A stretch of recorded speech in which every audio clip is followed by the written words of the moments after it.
So on that note, I would like to welcome our guest speaker, Sonia Bellow, who will be sharing her experiences of what it is like to be a junior designer in 2020.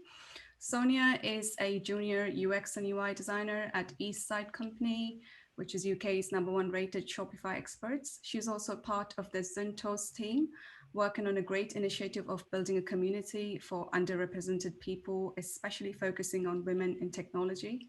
She also leads the product design team, building an app called iHeal for Nigerian-based NGO. So just to let you all know, there will be time after Sonia's talk to ask questions. So feel free to drop in any of your questions, either in the chat window as well, so we can pick them up later as well. So without further ado, I will hand it over to Sonia. There you go, Sonia. Thank you. Okay, cool. Can everyone see? Yeah. The slides? Cool. Hi everyone. My name is Sonia. This is my first ever public speaking event, so please bear with me. So I'm going to be talking about my experience of entering the UX scene in 2020 and everything that's come with it, and kind of reflections that I've had. So hopefully it gives a bit of advice for anyone who wants to change into that industry. So just my journey into UX, what I wish I knew, some advice, and then just casual reflections. So who is Sonia? I'm 22 years old. I used to be a really, really happy coffee lover, but I'm now drinking teas, and my mom actually just mentioned that she might buy a coffee machine, so I might have to remove that for my next presentation. But I'm a kind of a techie. I did computer science in university, so that's where it kind of comes from. So yeah, I also love photography. I used to do quite a bit in uni, but I have not been doing it as much. And then, just as Sylvia mentioned, I'm working on a couple of projects, which I'll go into detail later. So this is me on my first UX project. I was analyzing Barbie's website. I'm just joking. But so yeah, my journey starts. It's quite interesting. So I was born in Nigeria. I moved here when I was quite young. So I've spent primary school, secondary school, everything in the UK. And just starting in primary school, I have early memories of loving presentation software, doing PowerPoints with people in my class. I remember we actually made a board game using PowerPoint, which was actually quite fun. So just very early on in my life, I would just say that I was always able to pick up different softwares or different new tech advances pretty easily. So that's kind of something that just translates within my life. So that's just something I'd like to highlight, because I think having that hello? Oh, sorry. So yeah, that's just been something that has also just followed me within my entire life. So just moving on from that, secondary school, I went to a girls' secondary school, and I initially, my family is very medical, so the journey for me was going to be quite a medical based, either medicine or biomed kind of route. So tech wasn't really, tech or UX specifically was not really in my mind, because at the same time I didn't really know about it, and not having really that kind of opportunity to actually understand it and see it as something that I would actually get into. So just going through secondary school, I did take ICT, and I was able to build websites and stuff through that. And again, that's where that interest also sparked. So it's always been there, but it hasn't really been in the forefront of my career path. So it wasn't until sixth form where I actually made the decision. So it was in my last year of sixth form A levels, and I was doing biology, ICT, and maths. And I'd actually already applied for university and everything to do biomedical sciences. And it was literally in the last stretch, the last 3 months, I was like, Mom, Dad, I don't want to go into that. I don't like biology as much as I don't like biology. I don't want to go into that. And it's quite interesting because they were actually quite supportive of it. Do you know what it is that you want to do going forward? And I told them yes, but I really didn't know what I was going to do in that. But then I switched to computer science, and I studied that in university. And it was quite an interesting journey for me. It was very, very, very eye-opening. Like, I remember the first time going into my lecture theatre and it was like 350 people and there were like 10 girls. I was like, what did I get myself into? It's quite a male-dominated field, and I'm quite a shy and quiet person, so it took a lot for me to kind of break out of that and find my way around it. So yeah, university was computer science, and within that, I actually kind of found out about UX. So not intentionally, but I was studying some cool modules such as like agile software methods and like software development, and then that kind of branched into me looking at, well, actually, who designs all of these softwares and who decides like what goes where, or why are some apps like this and why do some people design things this way. And from there I was just researching about it, and I actually found out about the whole UX industry, and then I was just captivated from there. I was like, so this is like a potential career path for me. I have no idea how I'm going to do this. It was like my final year of university, and I hadn't taken any modules to do with UX or anything like that. So I was like, okay, after I graduate, I'll make my move into that. So from there, I just like, before I go into like after university and actually getting into it, I'm just going to briefly speak of one. So like just within my university degree alone, I was able to tap into my creative field, which I didn't actually realize. Sorry, my brother's in the background. But I didn't actually realize how creative I was. So just by, for example, I was on the media team in a lot of societies and creating like posters and essentially like graphic design. And that also kind of inspired the whole move into UX because of the creative aspect of it. And you're actually designing different things and you have that potential to actually, you know, create such beautiful things. So that combined with like the passion of technology and working out like, why do things happen this way, or you know, what makes for a great design, or like what makes for a great website, really just like sold me on the idea. So after uni, I actually went on a trip to visit some tech companies in America that I went through. It was through my university, but also through the organization I was working with at the time, Xuntos. And, you know, visiting that and actually just hearing more stories about like UX related things, I was just sold. I was just ready. I was ready to go.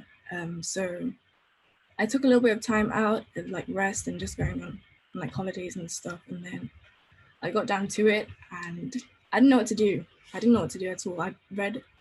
I started off by reading so many Medium articles of how to get into UX and what to do to get into UX, 10 steps to get into it. Like there are so many different articles telling you do this and then do this and then do this. And like you end up just going into like one big maze of like 600 different steps and not knowing what it is that, you know, is actually like a determined way to go. And at the time as well, I didn't have the funds to be able to do like the boot camps that I'd seen because they're like 10,000 or something pounds. And I was like, I don't have that to actually invest into it. So it was a lot of self-learning at first. And it's like, just to start off with what I actually did. So I just started with the basics, and with the basics, you know, understanding what is UX, what is UI, how does it differ, interaction design, you know, what are the basis of that, you know, what are the laws of UX, and going through that kind of method. So there are some really cool courses that I actually checked out. So firstly, I checked out some on Udemy, which weren't as great, but there are some free university courses on, for example, the University of Michigan specifically has, they have like a free UX, intro to UX course, which has a lot of great basics and a lot of key understanding that is necessary. And they really go through that. So I would definitely say if you're trying to get into that, you should check that out.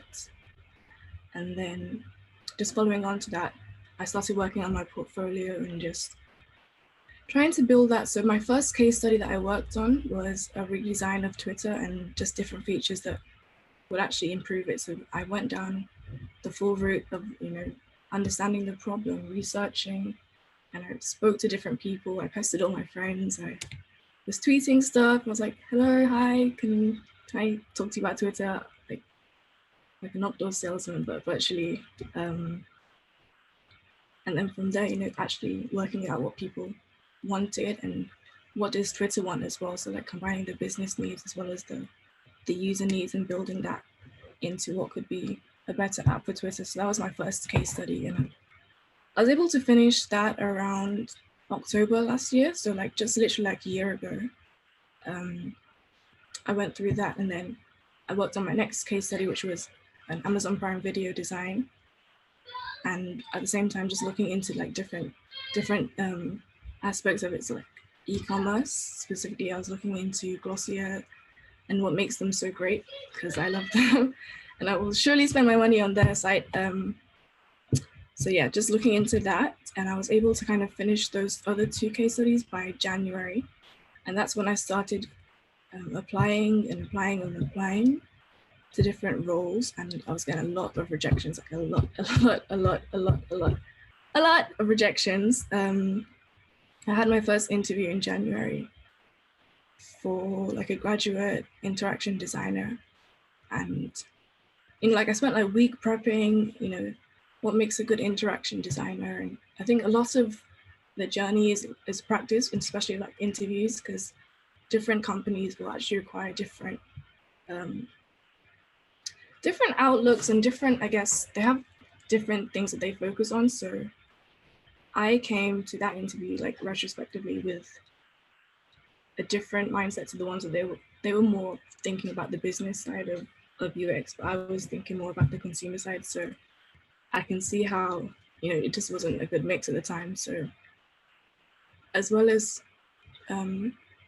applying a lot and just practicing as much as you can, really understanding the ideals of the companies that you're applying for will really, really help. So like, even when you're doing your CVs and stuff, making sure that it's tailored to that company and you've done your research and you know what they're focused on and what ideals they have, will really, really help. So I continued with that for a while, and I got in contact with, there's a really cool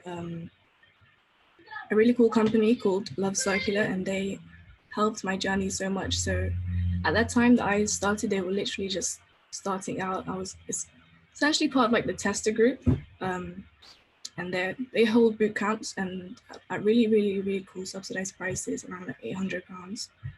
And I was essentially like the main teacher for me was a mentor. Like, he helped me focus my learning, he helped me focus my CV, and gave me so much advice on my CV and how to focus it.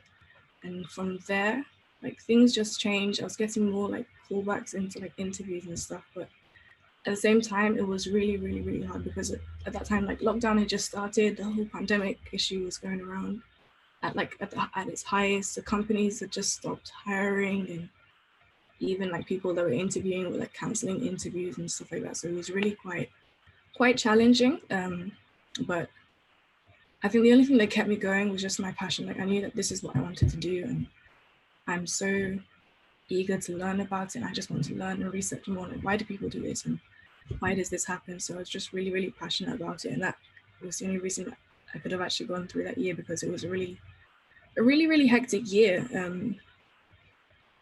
And I think one of the things that I'll speak on later is just that it's literally just, you hear so much about getting into tech or like getting into UX, that there's so many jobs, but I think there's such a big disparity between what people say and the amount of junior positions, and finding a junior role is so difficult, and not many companies are willing to invest in juniors. So it was a really, really challenging time, because you'll even see like the first junior role that you'll see will have so many different applications, and it's like, how do you stand out in such a big pool like that? So I think really just working and investing in real life experiences is a great way to go. So that's also how I was looking for like volunteering roles with the NGO that I'm working with now, just to give me some real life, actionable work that I can actually work on and put on my CV at the same time, to show that I'm taking that initiative. I'm also like working on real life projects, so I understand how it goes. So definitely look into volunteering. Like, charities are always looking for people to help out, and any way that you can as well, just to gain real life experience, because what you do when you're making your portfolio and those like clear-cut, define, develop steps are not what happens in real life. Like you will skip steps and go around and go back. So being able to get that real life experience is something that you should definitely look into. I don't know if I'm talking too fast, but I hope like people are getting kind of what I'm saying. So that's kind of happened. So then just rounding up in May, I got a message from my then manager now on LinkedIn that the company is hiring around me, and like he invited me for an interview, and I prepared for like 2 weeks, like just making sure like I can get everything and practicing. And I get really nervous and flustered when I'm talking, so just practicing like how I talk and how everything goes within the interview. And it went well because I'm here now, and it's been I think like 3 months now, 4 months on the job. And it's just been a huge learning curve. Like from day one, like you just dropped on the deep end. And I'm just very grateful to be where I am right now. And I'm grateful to be learning about something I really love. So that's where I am. That's my journey. Bite-sized, little bite-sized piece of my journey there. And then, so yeah, that's just a little bit of a summary. I'm a huge Figma fan. If anybody does not know, I love Figma, and at work we use Sketch, but I'm gonna try and see how I can sneak Figma in and see if I can push that. But yeah, so from Tumblr to the tech industry just kind of shows like I used to go on Tumblr all the time and like make sure that my page was really cool, and what music am I going to play when people visit my Tumblr page, and do I have any like gradient transitions? So that's kind of also where that interest also sparked. So from Tumblr into the tech industry, and then finding out about UX and actually just literally like taking a year out to get to where I am now. So just a little bit about what I wish I knew. The journey is going to be a lot longer than expected. So just, yeah, it's going to take some time, because I think I put a time limit. I was like, okay, so by January, I would love to meet a job, but it just doesn't happen like that. And especially just like the time that we're in right now, companies. And I think now it's a lot better than when it was around like February, January time. There was just so much uncertainty, but not like restricting yourself to a time limit, because it gets quite demotivating. So just, yeah, the journey is a journey. It has its highs and its lows, but just keep pushing. And don't be fearful. Like a lot of the time when I was applying for jobs, I wouldn't apply for them because I didn't have like 2 or 3 of the things on the list. But I remember reading a quote that I think women don't really apply for jobs if they don't have like 100% of the qualities or the things that the job is looking for. And it's just something that you actually have to work through, like no matter like who you are, just literally, even if the job doesn't, even if you don't have like all the points of the job, just still apply, because you never know what might happen. So just keep applying and keep being positive and confident in yourself, because you know that like you've done your work, you know your stuff. Just like don't be fearful. Keep your files organized, because there'll be times where I have not kept my files organized and I'm there at 5 a.m. in the morning trying to find out where did I save this under final version 2, and it just gets stressful. So don't be like me and keep your files organized. I think also sharing your work with somebody that you know in the industry really helps. So, you know, if you've been doing some like practice designs or like practicing your UX writing, right, sharing that with someone who is in the industry and has that knowledge, even if it's not perfect, will really help. So I used to hold on to a lot of my work for quite a long time, thinking that it's not 100% and I can't publish it or I can't send it to somebody because I don't feel like it's great. But even in those like half done stages, like people will give you a lot of help, and you'll actually be surprised with what you've actually been able to do. So keep sharing your work and constantly challenge yourself. I think for me, just being able to set myself goals, like, okay, learn something about this or read this book, and then how do I build on that knowledge? So how do I challenge myself further? Do I learn a new skill? Well, how will that help me in my job kind of things? Always keep challenging yourself. And it's okay not to be okay. Like, I think the industry is quite tough when you're trying to get into it, and there's a lot of, I think for me, it was a lot of comparison, and I was always like striving to be like, oh my gosh, I want to do like this person, or I want to be like this person, but it's actually okay to be where you are in your journey and not to be so like downhearted when you compare it to other people. So just realizing that you are great at the stage that you are in and just keep pushing. So advice for new UXers.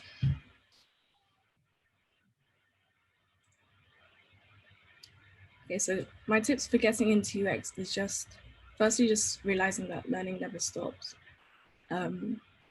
And there's no point like aiming to be like, okay, if I do this course, I should be good to go. It just doesn't end. Like, you're constantly learning. Even if you do a case study 2 months later, you'll read it and be like, why did I do this? This doesn't make sense. Or like, with the new knowledge that you've learned, you realize that it actually, you could have improved on this so much more. So learning never stops. So keep pushing your learning and keep pushing your understanding. So yeah, go with the basics first, and I would say like either a course or a bootcamp, or I think they have like HCI degrees, and I think that'd be really cool. If I had the opportunity, like back in the day, I would have definitely tried looking into that. But so yeah, get the basics done, and from that, it just makes it a whole lot easier to understand and push your knowledge.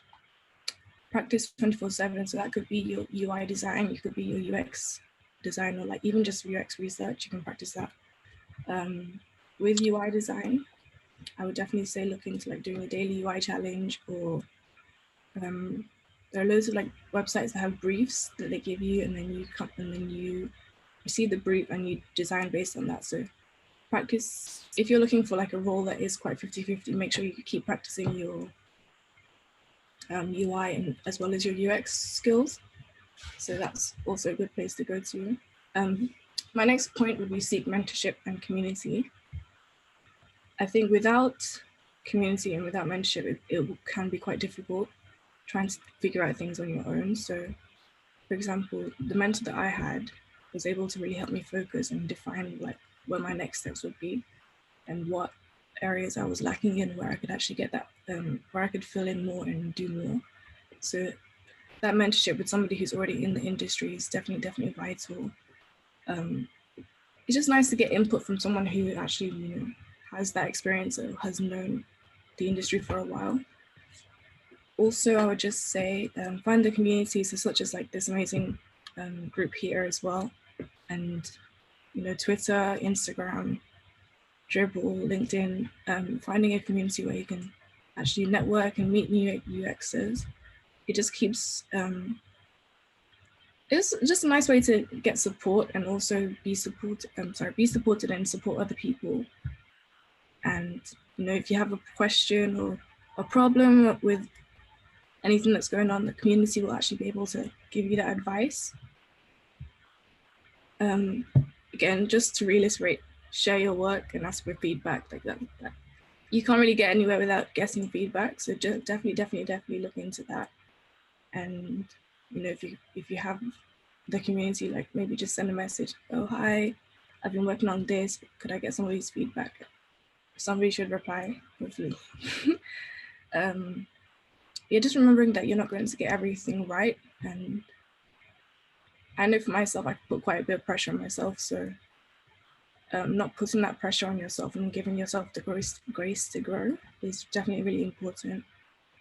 And then if you can, try and find a role that has senior designers that can actually help you in your learning and really guide you. But if it is like a startup role, or you may find yourself like in a role that has a lot of a role where you are the sole designer, then definitely look for people outside of your work, and definitely like network outside of your role to help get that mentorship and be able to actually have someone that you can speak to on different things. Just like general advice would just be like work on your portfolio, get real life experience, and then practice empathy and UX writing as well. That will definitely help. So like just my last section is just reflections, just things that may not help, but just things that I've been thinking. So I think one of my biggest things is imposter syndrome, and it can be really crippling for me. And it's just very demotivating when, you know, you think that you don't have what it takes to do a role, or you think you don't have what it takes to do a job. And it's something that I'm constantly battling, even within my job now. Like every day, there's something else that I think about. So, but just what I've learned and what I'm dealing with now is just being able to be like, okay, yeah, you have what it takes. Like you're here for a reason. So just be safe. Like my advice is just to constantly affirm yourself in that sense. There's this notion that I keep seeing on Twitter is that junior designers are know-it-alls or arrogant or something. I don't know where it came from, and I don't know how it came to be, but I think that this narrative does not exist. Like all the junior designers that I know are really down to earth and really just keen to learn. So I don't know if there are any senior designers here, but we're not arrogant, please. Yeah, joining a team in a pandemic, just from my experience, has been quite difficult, but also quite comfortable at the same time. So you're in your home environment. You know, I'm in my room, which at times is really, really nice because, you know, it's my space. I feel safe and happy here. But at the same time, like I go to my bed, to my desk. So that kind of no boundaries as well is a bit interesting. But also, you know, there's a big balance between not having that actual emotional connection with new team members. So starting online is just quite overwhelming because you're always just on Zoom calls and you don't really know how people are, and you don't get that chance to build relationships. So my advice would just be, you know, request to have like one-on-ones or request to have meetings with people and just get to know them outside of work to help build that relationship. And just send a message to people on Slack or something like, hi, we haven't really caught up, like, do you want to do something online, virtually or something? And just makes it a whole lot easier. And just also having like a team that is supportive of that, so that you just don't feel lonely at home, is really, really something that you should definitely try to do if you are joining a new team. Just to highlight again, community is so, for me, community has been like my motivation, my inspiration, and just sometimes like when I feel low within myself, like it keeps me going to have like an actual community of UX people that love what I love. And to see that, like when I go on Twitter or when I go on LinkedIn or something, it's really inspiring. Finally, I would just say for anyone who is a hiring manager, or if anyone works in a company that is hiring, invest in junior designers, please, because they're really keen to learn. And there's just so many people that want to enter the UX scene right now. And again, just like how I mentioned, there seems to be like a disparity between that. And then finally, I think diversity is just a big thing that for me, because when it comes to a lot of tech companies, they're building software, they're building products for people in the whole world, but then their teams don't reflect that. So I think it's important to have a diverse team, important to be, you know, diverse in thinking, diverse in everything. So that's just something I'd like to reiterate. And I think that is it. It's been very, very brief, but I hope I was able to cover some things that might help. And yeah, thank you for bearing with me. It's my first talk as well, so thank you. Thank you very much, Sonia. That was great. Like so many practical tips and information. That was really good to be up to date as well. I especially liked your thing about please organize your files. Like, are you even a designer? Never done. Final. At least one lifetime. So that was great. But on a serious note, I really like the point where you spoke about doing real life work as well, because as a junior designer, everyone wants to see a real example, but you only can do that when you get the experience, but you can only get the experience when you get the job. So where does it's just endlessly, yeah. Yeah, but the whole thing about the charity and voluntary work, that was a great point, I felt. So we can open up for questions. I can see the questions from... Do you want me to? Yeah, go ahead. Yeah, cool. So there's actually 2 or 3 that have come in while you were wrapping up there, Sonia. So the first one is from Alex. Alex asked, I wonder whether your degree in computer science helped you to get a UX job or not. The fact you're able to program, did that make your UX work easier? And it, kind of talking about that debate between should UX people, designers, be able to code or not, and has that helped you in your career so far? I would like to say that I cannot code. I know I did a degree in it, but don't ask me to code. I can't help you. We're both in the same boat if you ask me to code anything. Coding is my least favorite takeaway from my degree, and there were countless of sleepless nights that I don't want to recall, but I've always stayed away from kind of even saying on my CV that I know how to code, because the expectation when you say that you know how to code is quite high, and I cannot remember anything. I need to face my fear one day, but it's not something that I'm going to do now. But I would say that it is. I think there is quite. I've heard quite a bit about, the need for UX designers to code, and if it's something that your company is interested in, then definitely have a look at, or a company that you are interested into working for, then have a good look at code, and maybe having the basic understanding will definitely help you as a designer, because you don't want to be designing things that will just come back anyway because the developers will be like, we're not doing this.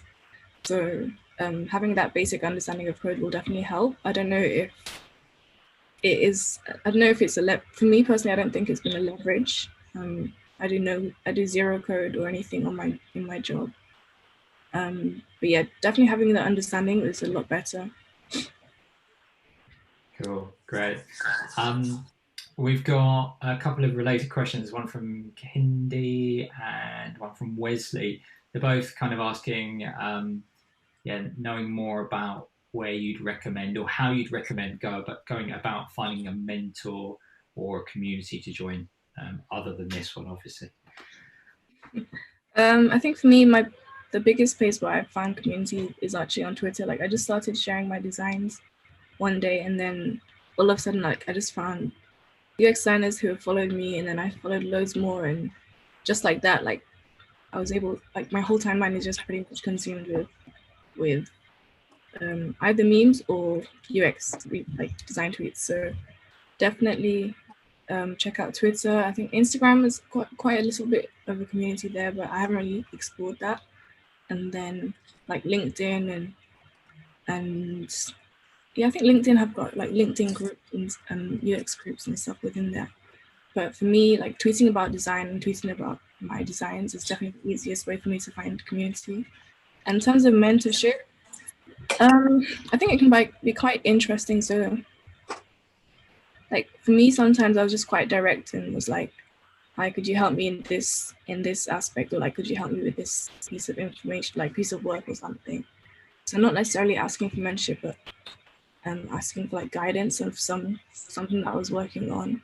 But then, it can be quite interesting. I think I don't know if asking directly if somebody can you be my mentor is the best way to go, because I'm sure a lot of people would be quite overwhelmed with that question. But I know that there are some websites that I've seen that offer UX mentorship. I can't remember the name precisely, but I'll have a look and see if we can, I don't know, I guess link it somewhere. But yeah, there are some. If you find it and you're happy to, you could always tweet it after the. Oh yeah, that's cool. So yeah, looking for mentorship websites. I've seen some of those, and then just finding someone that you admire and just sending them a message, not necessarily about mentorship, but just, hi, can you help me about I really like what you do, or something. Could you give me some advice on this? And I'm sure you'll be able to form a relationship like that. Cool, thank you. One from Ebony asking, how much design experience did you have before you began with your first case study? Not much at all. Not much other than building like a few posters or Canva designs like within uni. Not much at all. Like that's when I kind of found out about Figma and XD and Sketch, and then I started off with Sketch, and then I just moved over to Figma. So then literally like I learned everything like post uni pretty much. So just learning and growing through that. Okay, thank you. Catherine's asked, where did you study for your degree? I went to the University of Hull. How'd you find that? It was cool. I actually don't mind the North. I think the accents were a bit interesting to understand, but other than that, it was a fun time. Cool. Some chap called Chris Spolton said, as a gnarly old man, which I can confirm he is, who does hire juniors, which I can confirm we do, what would be your top piece of advice for me to take on board with how to mentor or coach you most effectively? I think I would say patience, and patience that we're not going to get things right, especially like in the first couple of months. We're going to make a lot of mistakes. So patience and just being able to like balance between guiding and giving us the space to learn that specific thing. So whether it's, I don't know, I've been struggling with image ratios. I don't know why, but my mentor's like he's been quite. Sometimes he'll be like, okay, you didn't do it, like you didn't do it right here, but then at the same time he'll let me work it out. I'm like, oh my gosh, I forgot to do this. So just I guess balance and patience. Also, can I just add to that? You need to give yourself that, because I think that comes back to your imposter syndrome. I think we had a chat on Twitter about that as well, right? It's like you mentioned there about getting things wrong, but what you'll realize, I think, as your career grows, is that I'm 20 years into it, right? You're still going to get things wrong all the time, and it's very hard with UX to get things definitely right. And I think juniors put pressure on yourself to think that it has to be right. But the whole purpose of UX is it's an evolving process. So you also need to give yourself that patience, and maybe it will never reduce the imposter syndrome because that's always there. But you also need to give yourself permission. I think you said it really nicely. What was it? Give yourself grace to grow, right? Yeah. Rather than putting yourself in that position. So, but yeah, cool. Thank you. What else have we got? From Bridget, do you have any tips on the best places to look for UX jobs?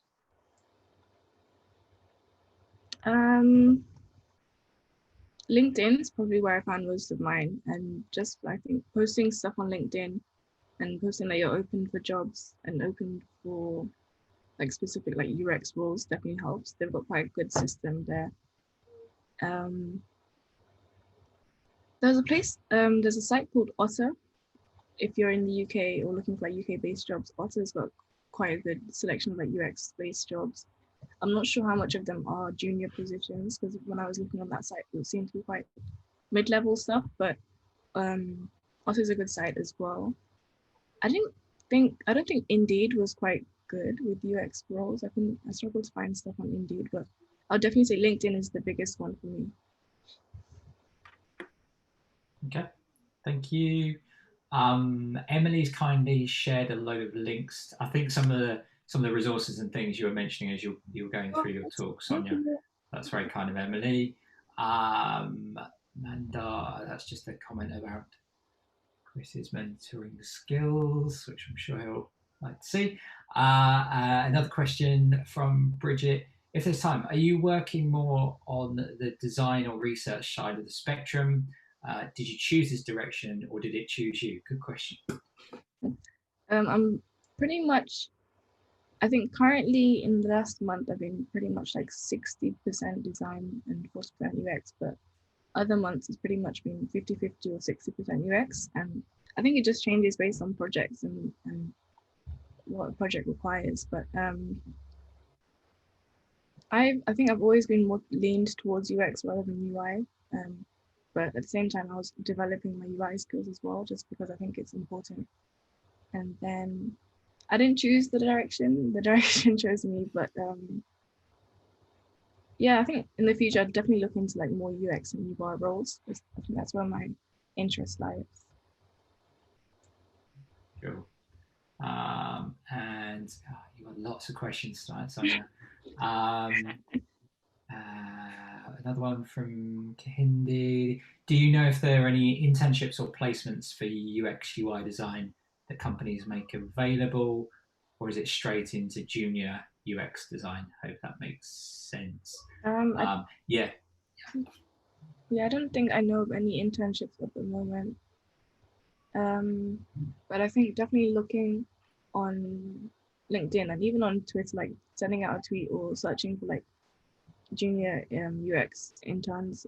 Like I see quite a few tweets these days, but so if I see any, I'll like retweet them or like, yeah, just tweet them. So I don't know if anybody sees me on Twitter, I'll definitely look out for some. Awesome. Follow Sonia. Not sure it's been asked already. Join late. Is there a chance of the UX UI job market becoming too saturated as more and more boot camps are offering courses? Good question. I think there's probably if companies are going to hire more juniors, and there is that issue that I think a lot of the boot camps. I don't know if it's just me, but I feel like the market that they're going, like after you finish a boot camp, you're going to enter a role immediately, and it's almost like they're marketing that you're going to get a role immediately when that really is not the case. So I think boot camps probably need to do a better job of not marketing that. Like, it is quite a niche, I guess, a niche career or a niche industry. So yeah, but I think also like not being open to different countries is a good, if you can, like, is a good thing as well, just because it is quite, I know like I see so many like US roles or like Amsterdam or Sweden based roles. So like I think if you're open to moving and exploring the world, then definitely look into that.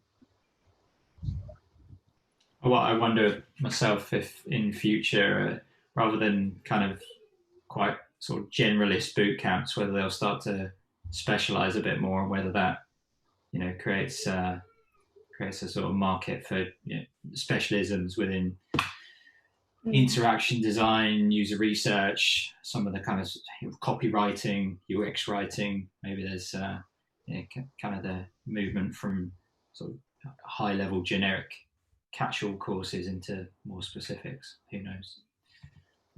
How much time have we got for questions, Divya? There is one more. If you're good for one more. Yeah, good for a couple of them. One more. Yeah. Okay. This might be a quite hard question, but let's go again. What do you think the future of UX UI looks like? What skills could put individuals ahead? I think it's quite an interesting question, because I've been reading a lot of articles where I've seen that AI is going to take over coding or AI is going to take over UX. I'm like, I didn't know what to tell you. I would say, I don't know. I think on one hand, I want to say like find your niche. So if it's like e-commerce UX or health UX or something like that, or at the same time, I guess expand your skills, like learning code and learning, I don't even know, like marketing at the same time. But I really don't know about the future UX. I feel like it's expanding, but I don't know if it's expanding for like the need for jobs at the same time. So I think more companies will be looking to invest in that. And I think the importance of it is definitely shining through. But I don't know as of if robots will take our jobs. But hopefully not. So someone has to design the robots, right? It's true. That's actually true. Cool. Let's wrap there on questions, I think. Thank you for taking questions, Sonia, and thanks for all the questions that everyone submitted. It's really good. Thank you. Thank you, everyone. Thank you for bearing with me with my talk. Just to wrap it up, I'm just going to quickly share my screen.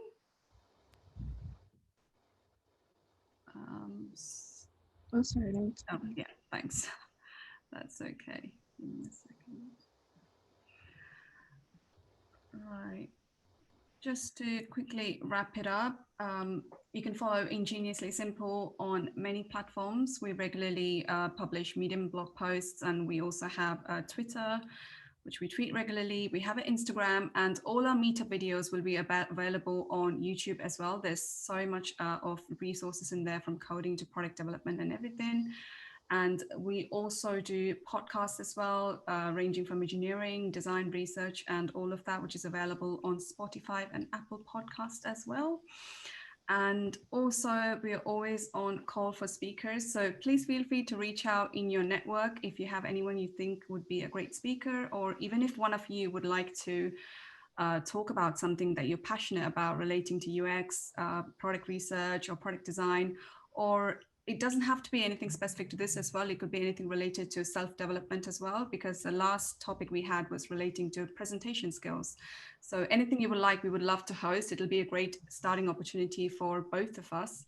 So if you're interested in speaking, the best method to get in touch would be to contact us on our Twitter page, or you could also contact one of us through our Meetup page as well. So lastly, a big thank you to all of you. It's been great. Thank you for sharing an hour of your evening today. So please keep an eye on our Meetup page and our Twitter page for more announcements on our upcoming event. And a big applause for Sonia again. Thank you very much for everything, guys. And hope you all have a wonderful evening. Nice to see you all again.